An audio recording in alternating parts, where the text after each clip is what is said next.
नमस्कार दोस्तों, मैं रविशेखर कुमार अपने एजुकेशनल चैनल जीएस सब्सक्राइबर पर एक बार पुनः आपका स्वागत करता हूं। दोस्तों, हमने भारतीय राज्य व्यवस्था के अंतर्गत 4 चैप्टर को समाप्त कर लिया है। आज हम लोग भारतीय संविधान के कुछ उन भागों को पढ़ने के लिए जा रहे हैं, जानने के लिए जा रहे हैं जो विदेशी संविधानों से लिया गया है। हालांकि भारतीय संविधान में जो विदेशी स्रोत हैं वह ठीक उसी ढंग से नहीं उठाया गया है जिस ढंग से वहाँ के संविधान में था, बल्कि हमने उसे अपने पर्यावरण के अनुसार, अपने देश की आवश्यकता के अनुसार उसमें कुछ परिवर्तन करके अपने संविधान में जगह दिया है। तो आज हम उन्हीं महत्वपूर्ण बातों को पढ़ने के लिए जा रहे हैं जहां से सवाल आपको प्रत्येक कॉम्पिटिटिव एग्जाम में देखने के लिए मिल जाते हैं। आइए हम लोग शुरू करते हैं भारतीय संविधान पर विदेशी संविधानों का प्रभाव, या भारतीय संविधान विदेशी संविधानों से क्या क्या लिया है उनके बारे में जानकारी हम लोग प्राप्त करने के लिए जा रहे हैं। तो दोस्तों, सबसे पहले हम लोग देख रहे हैं जर्मनी के बारे में कि जर्मनी के संविधान से हमने आपातकालीन उपबंध को उठाया है। दोस्तों, आपातकालीन उपबंध के बारे में हम बृहत जानकारी प्राप्त करेंगे। आइए हम लोग छोटी मोटी बातों को यहाँ पर देख लेते हैं और यहाँ से भी कुछ सवाल आपको देखने के लिए मिल जाएगा। तो जैसा कि हम देख रहे हैं कि जर्मनी के संविधान से हमने आपातकालीन प्रावधान को उठाया है, आपातकालीन उपबंध को उठाया है। आपातकालीन उपबंध को हमने 3 भागों में बांट लिया है: राष्ट्रीय आपात, वित्तीय आपात एवं राष्ट्रपति शासन। यहाँ पर निश्चित रूप से आप ध्यान रखेंगे जहां सवाल आपको देखने के लिए मिल सकते हैं। तो राष्ट्रीय आपातकाल दोस्तों अब तक भारत में 3 बार लग चुका है। 1962 में जब भारत चीन युद्ध हो रहा था उस समय, दूसरा 1971 में जब भारत पाकिस्तान युद्ध हुआ था, एवं तीसरा आपातकाल 1975 में श्रीमती इंदिरा गांधी के द्वारा लगाया गया था। हालांकि यह आपातकाल लोकतंत्र को कलंकित करने वाला आपातकाल माना जाता है। श्रीमती गांधी के द्वारा अपने राजनीतिक शक्ति को बढ़ाने के लिए यह आपातकाल लगाया गया है, ऐसा माना जाता है। एवं उनके पुत्र श्री संजय गांधी इसमें विशेष रूप से अपने पावर में दिखे। तो इस ढंग से हम देखते हैं कि राष्ट्रीय आपातकाल भारत में 3 बार लगे हैं। याद रखेंगे, 1962 में जब भारत चीन युद्ध हुआ था, दूसरा 1971 में जब भारत पाकिस्तान युद्ध हुआ था, एवं तीसरा 1975 में जो श्रीमती गांधी के द्वारा लगाया गया था, यानी कि अपनी राजनीतिक स्थिति को और मजबूत करने के लिए वह लगाया गया। थोड़ा सा यहाँ पर एक चीज और देखेंगे जहां से सवाल पूछे जाते हैं कि भारतीय संविधान में राष्ट्रीय आपातकाल किस अनुच्छेद में वर्णित है। तो दोस्तों, भारतीय संविधान में राष्ट्रीय आपातकाल अनुच्छेद 352 में वर्णित है। अनुच्छेद 352 में वर्णित है, आप इसे याद रखिएगा। उसके बाद हम देख रहे हैं वित्तीय आपातकाल। दोस्तों, भारत में अब तक वित्तीय आपातकाल एक बार भी नहीं लगा है और यह वित्तीय आपातकाल भारतीय संविधान के अनुच्छेद 360 में वर्णित है। आप ध्यान में रखेंगे कि हमने 352 के बारे में चर्चा किया जो राष्ट्रीय आपातकाल से संबंधित है। हमने 360 अनुच्छेद 360 का चर्चा किया जो वित्तीय आपात से संबंधित है। और तीसरा है राष्ट्रपति शासन। तीसरा है राष्ट्रपति शासन। दोस्तों, राष्ट्रपति शासन भारत में अब तक 132 बार लगा है, 132 बार लगा है। और राष्ट्रपति शासन जनरली अगर देखा जाए तो प्रधानमंत्री अपने अपने समय के जो प्रधानमंत्री होते हैं अपनी छवि को एक खलनायक के तौर पर पेश करते हुए किसी अन्य राज्यों में जहां उनकी सरकार नहीं होती है या उनके दल की सरकार नहीं होती है वहां उपेक्षापूर्ण भाव से वहां पर राष्ट्रपति शासन लगा दिया जाता है। तो इसका अधिकतर हम देखें तो प्रधानमंत्री के द्वारा दुरुपयोग ही किया गया है और इस ढंग से राज्यों में राष्ट्रपति शासन लगा दिया गया है। अगर हम देखें तो अब तक भारत में 132 बार राष्ट्रपति शासन लगा है। अगर हम बात करें कि सबसे पहले राष्ट्रपति शासन कब लगा है तो वह 1959 में लगा है। कहाँ लगा है तो वह केरल में लगा है। जबकि अंतिम बार 2021 में राष्ट्रपति शासन लगा है वह पुदुचेरी में लगा है जो संभवतः अभी भी लगा हुआ ही है। तो हमने क्या देखा? आपातकाल 3 प्रकार के, राष्ट्रीय आपात अनुच्छेद 352, वित्तीय आपातकाल अनुच्छेद 360, राष्ट्रपति शासन अनुच्छेद 356। इसको आपने खूब अच्छी तरह से देख लिया। अब इसे याद रखने की बारी है कि हम इसे याद कैसे रखेंगे। तो राष्ट्रीय आपातकाल 1952 में लगा है, उसमें 4 आप जोड़ देंगे तो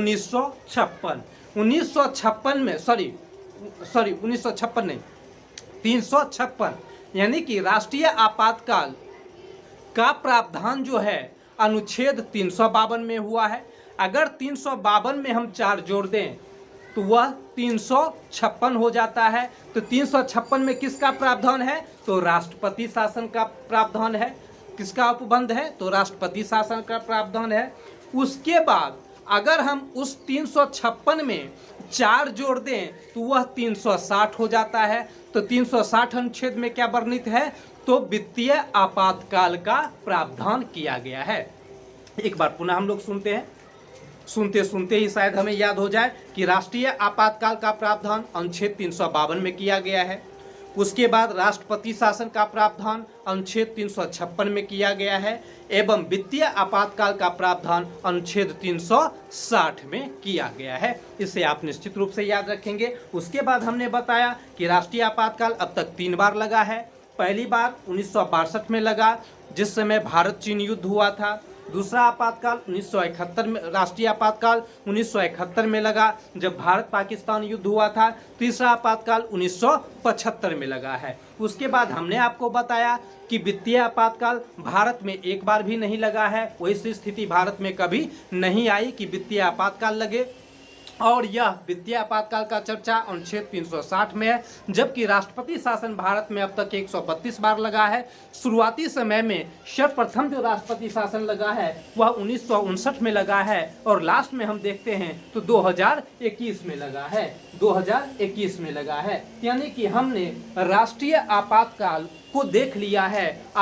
ये आपातकालीन उपबंध को देख लिया है। तो आपातकालीन उपबंध जो हमने लिया है वह जर्मनी से लिया है।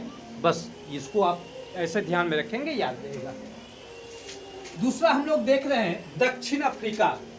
संविधान संशोधन की प्रक्रिया यानी कि भारतीय संविधान में किस ढंग से संशोधन किया जाता है उसकी चर्चा दोस्तों अनुच्छेद 368 में किया गया है। यानी भारतीय संविधान संशोधन की प्रक्रिया जो है, भारत में जो संविधान संशोधन की प्रक्रिया है वह किस देश के संविधान से लिया गया है तो वह दक्षिण अफ्रीका के संविधान से लिया गया है। इसे ध्यान में रखेंगे। हमने क्या देखा कि दक्षिण अफ्रीका के संविधान से हम प्रभावित होकर भारतीय संविधान में संशोधन की प्रक्रिया को लिया है। वह संविधान संशोधन की प्रक्रिया भारतीय संविधान में अनुच्छेद 368 में वर्णित है। अनुच्छेद 368 में वर्णित है। उसके बाद हम लोग देखते हैं कि भारतीय संविधान में अब तक 105 बार संशोधन हो चुका है। भारतीय संविधान में अब तक 105 बार संशोधन हो चुका है। अगर हम देखें तो पहला संविधान संशोधन भारत में 1951 में हुआ था, जबकि अंतिम संविधान संशोधन भारत में 2021 में हुआ है। दोस्तों, हमने क्या देखा कि संविधान संशोधन की प्रक्रिया हमने दक्षिण अफ्रीका के संविधान से लिया है और संविधान संशोधन की प्रक्रिया भारतीय संविधान के अनुच्छेद 368 में वर्णित है। भारतीय संविधान में अब तक 105 बार संशोधन हो चुके हैं, जबकि पहला संशोधन 1951 में हुआ है एवं अंतिम संशोधन यानी कि 105वां संविधान संशोधन 2021 में हुआ है। यहाँ हमने उसे भी डाल दिया है। उसके बाद अगर हम देखें तो ऑस्ट्रेलिया के संविधान से हमने क्या लिया है, तो दोस्तों प्रस्तावना की भाषा हमने ऑस्ट्रेलिया के संविधान से लिया है। एक चीज ध्यान में रखेंगे, जब हम अमेरिका की तरफ बढ़ करके आएंगे उस समय हम आपको बताएंगे कि भारतीय संविधान में प्रस्तावना अमेरिका के संविधान से प्रेरित है। दोस्तों, अगर सवाल भी आपसे पूछा जाए कि भारतीय संविधान में प्रस्तावना किस देश के संविधान से लिया गया है, तो दोस्तों वहां पर आंसर निश्चित रूप से अमेरिका ही देंगे। लेकिन भारतीय संविधान का प्रस्तावना जो है उसकी भाषा जो ली गई है, उसकी भाषा ध्यान में रखेंगे, उसकी भाषा जो ली गई है वह भाषा ऑस्ट्रेलिया के संविधान से लिया गया है। हालांकि सवाल जो पूछे जाते हैं वह यही सवाल पूछे जाते हैं कि भारतीय संविधान में प्रस्तावना कहां से लिया गया है, तो वह अमेरिका होगा। हालांकि अभी तक भारतीय संविधान में प्रस्तावना की भाषा किस देश से लिया गया है वह ऑस्ट्रेलिया से लिया गया है, इस प्रकार का सवाल अब तक नहीं पूछा गया है। उसके बाद समवर्ती सूची, यहाँ से ज्यादा सवाल पूछे जाते हैं। आप इसे भूल जाएं, प्रस्तावना की भाषा को भूल सकते हैं, लेकिन समवर्ती सूची जो लिया गया है वह ऑस्ट्रेलिया से लिया गया है, यह सवाल पूछा जाता है। इसे आप निश्चित रूप से याद रखेंगे। सब कुछ भूल जाइए लेकिन आपको यह याद रखने हैं। उसके बाद केंद्र राज्य संबंध। दोस्तों, भारत में केंद्र राज्य संबंध का जो चर्चा किया गया है वह भी आपको ऑस्ट्रेलिया के संविधान से प्रभावित है। इसमें दो चीजों को हम ध्यान में रखेंगे। उसके बाद है चौथा, रूस जो पूर्व सोवियत संघ कहलाता था, उससे हमने मौलिक कर्तव्य को लिया है। उससे हमने क्या लिया है? मौलिक कर्तव्य को लिया है। दोस्तों याद रखिएगा कि अमेरिका के संविधान से हमने मौलिक अधिकार को लिया है। अमेरिका के संविधान से हमने मौलिक अधिकार को लिया है, जबकि रूस के संविधान से हमने मौलिक कर्तव्य को लिया है। रूस के संविधान से हमने मौलिक कर्तव्य को लिया है। जहां से ज्यादा सवाल पूछे जाते हैं, हमने उन्हीं बिंदुओं का चर्चा करना उचित समझा है जहां से ज्यादा सवाल आपसे पूछे जाते हैं। उसके बाद हम लोग देखते हैं फ्रांस के संविधान से हमने स्वतंत्रता, समानता एवं बंधुत्व का सिद्धांत लिया है। दोस्तों आपको याद हो तो पूर्व में जब हमने क्लास लिया था, पूर्व के वीडियो में आप देखेंगे, हमने उसमें बताया था कि स्वतंत्रता, समानता एवं बंधुत्व का नारा फ्रांस की राज्य क्रांति 1789 में दी गई थी। इसे भी आप ध्यान में रखिएगा, सवाल पूछे जाते हैं। स्वतंत्रता, समानता एवं बंधुत्व का नारा जो है फ्रांस की राज्य क्रांति 1789 में दिया गया था। वहीं यहाँ पर कह रहा है कि स्वतंत्रता, समानता एवं बंधुत्व का सिद्धांत कहाँ से लिया गया है, तो वह फ्रांस से लिया गया है। यहाँ पर थोड़ा सा और ध्यान में रखेंगे कि गणतंत्र, तो दोस्तों गणतंत्र भी फ्रांस से लिया गया है। उसके बाद अगर हम जापान की बात करें तो जापान में विधि द्वारा स्थापित प्रक्रिया कहाँ से लिया गया है, तो जापान से। विधि द्वारा स्थापित प्रक्रिया कहाँ से लिया गया है, जापान से। ये एक मात्र है, इसे आप ध्यान में रखेंगे। उसके बाद हम देखते हैं आयरलैंड। यहाँ से जो अधिक से अधिक सवाल देखने के लिए आपको मिलेंगे वह देखने के लिए मिलता है राज्य के नीति निदेशक तत्व। भारतीय संविधान में राज्य के नीति निदेशक तत्व को स्थान दिया गया है, वह किस संविधान से प्रेरित है? तो दोस्तों वह आयरलैंड के संविधान से प्रेरित है। इसे आप ध्यान में रखिएगा, सर्वाधिक पूछा जाने वाला सवाल यही है। लेकिन जैसे जैसे आप पीसीएस की ओर बढ़ते जाएंगे उसी ढंग से सवाल बदलता जाता है कि राष्ट्रपति का निर्वाचन की प्रक्रिया जो है वह भी आयरलैंड के संविधान से प्रेरित है।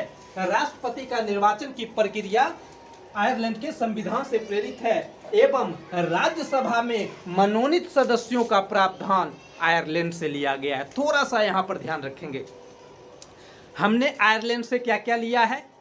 तो राज्य के नीति निदेशक तत्व। क्या लिया है? राज्य के नीति निदेशक तत्व। उसके बाद दूसरा चीज हमने क्या लिया है?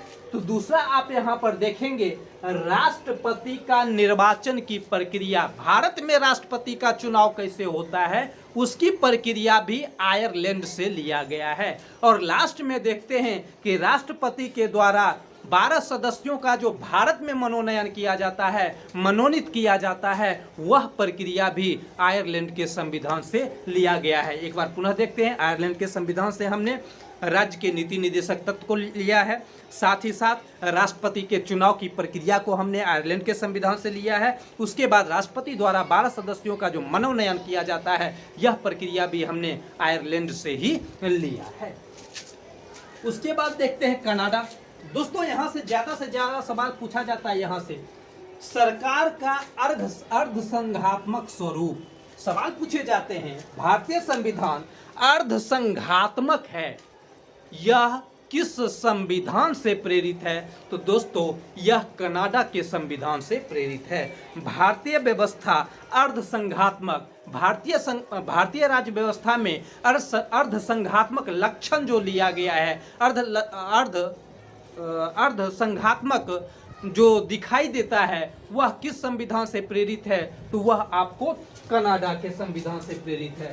तथा केंद्र तथा राज्यों के बीच शक्तियों का बंटवारा, केंद्र तथा राज्यों के बीच शक्तियों का बंटवारा जो भारत में किया गया है, यह भी कनाडा से प्रभावित है। यह किससे प्रभावित है? कनाडा से। क्या प्रभावित है?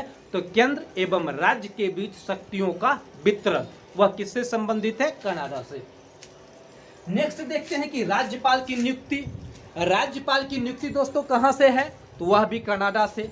भारत में जो राज्यपाल की स्थिति है वह किस देश के संविधान से लिया गया है? तो वह कनाडा के संविधान से लिया है। एवं विशिष्ट शक्तियों का सिद्धांत, जैसे कि देखेंगे कि अमेरिका में विशिष्ट शक्ति जो है सो राज्यों में निहित है, जबकि भारत में विशिष्ट शक्ति केंद्र में निहित है। यह किस संविधान से लिया गया है? तो कनाडा के संविधान से लिया गया है। हमने क्या देखा? कनाडा से हमने कुछ बातों को देखा।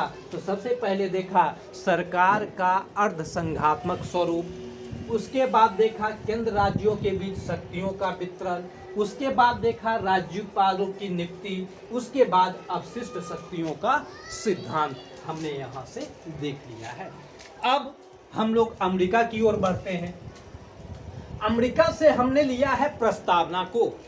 अमेरिका संविधान से हमने क्या लिया है? तो प्रस्तावना को। दोस्तों पुनः एक बार मैं आपको याद दिला दूं कि मैंने आपको बताया था कि सवाल में अधिक से अधिक सवाल जो पूछे जाते हैं यही पूछे जाते हैं कि भारतीय संविधान में प्रस्तावना किस देश के संविधान से प्रेरित है? तो दोस्तों वह अमेरिका के संविधान से प्रेरित है। जबकि प्रस्तावना की भाषा जो है किस संविधान से लिया गया है?